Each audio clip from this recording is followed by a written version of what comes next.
आज एका दिवसात सोन्याचे भाव 8,000 रुपयाने वाढलेले आणि चांदीचे भावही हे 20,000 रुपयाने वाढलेले आहे.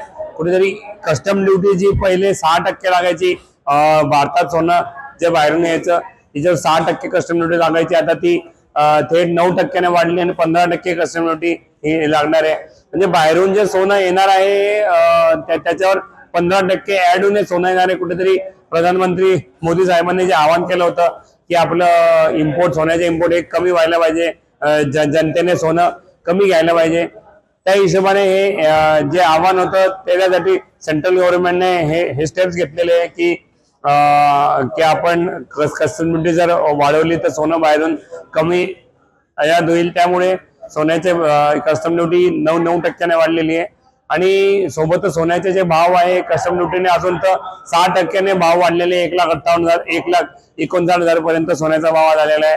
पुढे 3% वाढ ही अजून व्हायची बाकी आहे. त्याचं इफेक्ट आपल्याला 1-2 दिवसात किंवा उद्या याची शक्यता आहे. आणि ग्लोबली आपण बघितलं तर सोन्याचे भाव तेवढे जेवढे काल होते, आज फक्त भारतात हे कस्टम ड्युटी लागू झाली आहे. त्यामुळे फक्त भारतात सोन्याचे भाव 8,000ने वाढलेले आहे. आणि पुढचा आपण विचार केला तर US आणि इराणचं जे युद्धजन्य परिस्थिती जी आहे त्याच्यात पीस डील व्हायची शक्यता आहे. ती डील जर झाली तर ग्लोबली सोन्याचे भाव वाढतील आणि त्याचा इफेक्ट आपल्या इंडियामध्ये पडेल आणि इंडियामध्येही सोन्याचे भाव वाढतील. आज सोन्याचा भाव टॅक्सेस पकडून 1,63,000 रुपये आणि चांदीचा भाव 2,93,000 रुपये.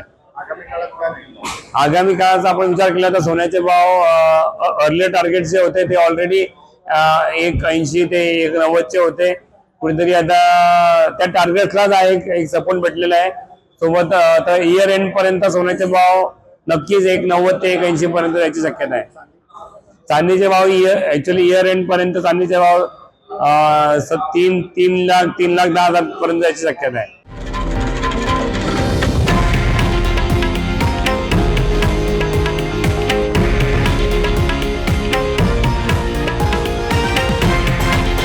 हे आहे देशातील नंबर 1 न्यूज नेटवर्क आणि आपण पाहत आहात TV9 मराठी, एकमेव.